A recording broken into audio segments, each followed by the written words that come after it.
Professor साहब की तरह वो भी मेरे साथ पिछले 17-18 वर्षों से लगातार बजट का हिस्सा हैं। आपका शुक्रिया कलहंस जी हमारे साथ जुड़ने के लिए, और आपको जन्म दिवस की अनेक अनेक बधाई। पहला प्रश्न ये है कि आपके जन्मदिन पर आज बजट प्रस्तुत हुआ है, आप इस बजट के बारे में क्या धारणा और ओपिनियन रखते हैं एक पत्रकार के रूप में? देखिए, जैसा ज़्यादातर वक्ताओं ने कहा कि बजट अंतरिम बजट था, तो ना कुछ सस्ता हुआ है ना कुछ महंगा हुआ है, और कर जस का तस रहा है, जिसकी जनता को सबसे ज़्यादा उम्मीद रहती थी।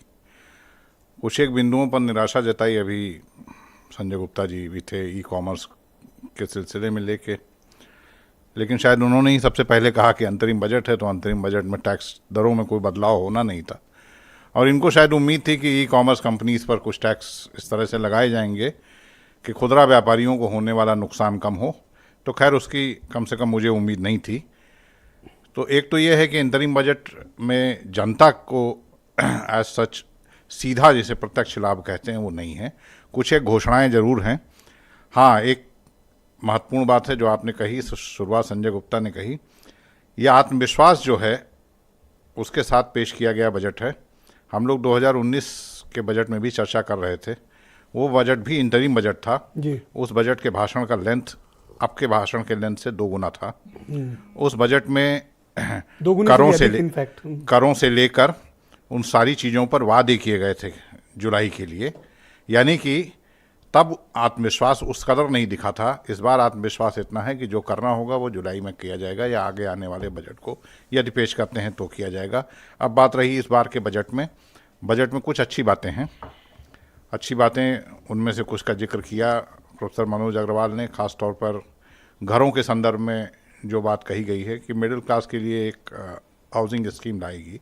मुझे ऐसा लगता है कि सरकार मुंबई की तरह यहाँ पे भी झुग्गी झोपड़ियाँ, चाल शब्द का इस्तेमाल किया है खास तौर पर आज भाषण में। तो इसका मतलब है कि झुग्गी झोपड़ियाँ, मलिन बस्तियों में रहने वाले लोगों को मकान बनाने के लिए निजी क्षेत्र को आगे लाया जाएगा।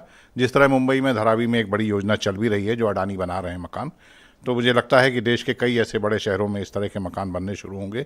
ग्रामीण आवास, मार्केट ने कैसे रिएक्ट किया आज? मार्केट का रिएक्शन खराब रहा है बजट को लेके, और उसका कारण बहुत रहा है कि करों को लेकर ना कोई भरोसा दिया गया है, बदलाव तो नहीं ही किया गया है।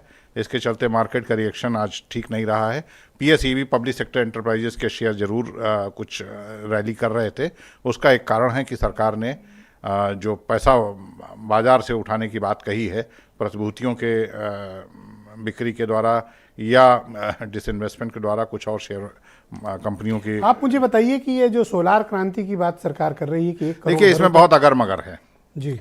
ये कहा गया, थोड़ा इसको समझाइए क्योंकि इसमें बजटरी प्रोविजन। देखिए, ये कहा गया है कि 300 यूनिट बिजली आपको फ्री मिलेगी, 15 से 18 हज़ार रुपये की आमदनी होगी। ये तब होगी जब आप सोलर रूफटॉप अपने यहाँ लगाएंगे और इतनी बिजली उससे पैदा हो जाएगी कि उसमें से कुछ कंज्यूम करेंगे और कुछ बेच देंगे आप। तब जब वो बिक्री करेंगे तब आपको 15 से 18 हज़ार रुपये की आमदनी अनुमानित है। तो ये अभी इसमें बहुत इफ एंड बट है। ये आप ये ना माने कि इससे कोई 300 यूनिट लोगों को फ्री बिजली मिलने जा रही है। तो इसमें बहुत सारे अगर मगर हैं। ये एक दूरगामी, आम लोगों को कुछ इससे उनकी डिपेंडेंसी जो अभी उनके लिए वैकल्पिक ऊर्जा का एक माध्यम तो बनेगा जी, निश्चित तौर अगर पर बनेगा। इम्प्लीमेंट होती है तो, और मेरे ख्याल से होगी, ऐसा तो कोई कारण नहीं है, सरकार ने घोषित किया तो निश्चित तौर पर तेजी से बढ़ रहा मिडिल क्लास, भारत में बिजली का कंजम्पशन ज़्यादा हो रहा है।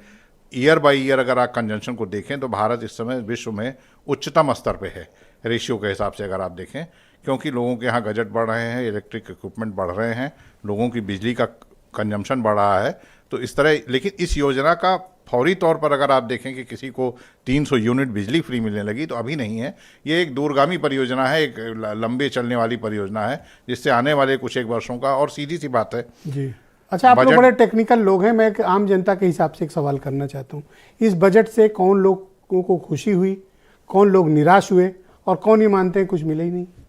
देखिए, खुशी होने की बात जहाँ तक कही जाए तो भाई आम जनता को टैक्स में राहत नहीं मिली है। अब उसको ये कहा जा सकता है कि आगे आने वाले समय में जब बजट आएगा पूर्णकालिक, तब हम टैक्स में राहत देंगे। तो आम जनता को फौरी तौर पर कोई खुशी नहीं मिलती दिख रही है। टैक्स के ढांचे में कोई बदलाव नहीं है, तो कॉरपोरेट को भी फौरी तौर पर कोई वो नहीं है। हाँ, वो सॉवरेन उस पे और पेंशन फंड पे जो रिबेट थी उसको जो है कंटिन्यू किया, छूट को कंटिन्यू किया गया है।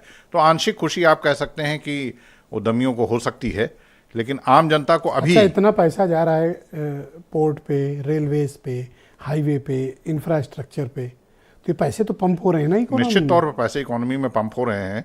11% कैपिटल एक्सपेंडिचर बढ़ाया है, जो एक सुखद बात है। और कैपिटल एक्सपेंडिचर अगर बढ़ा है तो निश्चित तौर पर परियोजनाओं पर भी डेवलपमेंट पे ही होगा, काम आएगा। डेवलपमेंट पर काम होगा। लेकिन आपने खुशी की बात कही है, तो दरअसल जनता को खुशी तब मिलती है जब उसे लगता है कि हाँ, डायरेक्ट कुछ मिले, टैक्स कम हो गया, कुछ चीजें सस्ती हो गई। ये बात एक्चुअली दिमाग में बैठ गई है। इनकम टैक्स लोग जो बजट देखता है आम आदमी जी, वो पता है पहले संजय पहला गुप्ता प्रश्न को क्या होता लगेगा है, कि जीएसटी के जो है हमें क्या मिला, 4 स्लैब जो है वो खत्म कर दिए गए, तो इनको आज खुशी होगी। तो बहुत सारी चीजें हैं जिससे जनता को खुशी और होती मीडिया हेडलाइन भी वही बनाती जी। है। देखिए, जब तक टैक्स रिफॉर्म जो है नहीं दिखता है बजट में, तब तक आम जनता को, या यूं कहें रिटेल बजट से कोई व्यापारी खास को, इम्पैक्ट नहीं पड़ता, उसका बहुत असर नहीं पड़ता है। जी। आज के बजट में देखिए ये बात स्पष्ट कही गई, 2047 का एक विजन लेकर जो भारतीय जनता पार्टी चल रही है, तो बार बार इस पर बात हमारे का प्रोफेसर साहब ने तो बड़ी सुनहरी तस्वीर प्रस्तुत की अग्रवाल जी ने। देखिए, प्रोफेसर साहब ने अर्थशास्त्री के तौर बहुत ही सुनहरी तस्वीर दी। नहीं, जितना आत्मविश्वास में सरकार ने बजट पेश किया है, उतनी ही आशावाद में प्रोफेसर साहब हैं, तो होना भी चाहिए। नहीं, ये तर्क है, तथ्य है, इकोनॉमी है, या फिर आशावाद है उनका? नहीं, आशावाद आप इस तरह से कह सकते हैं कि आप चीज़ों को भविष्य में होते हुए, आप चीज़ों को आप अज़्यूम करते हैं कि भविष्य में इनसे ये चीज़ें ये आपको दिखाई पड़ेंगी, और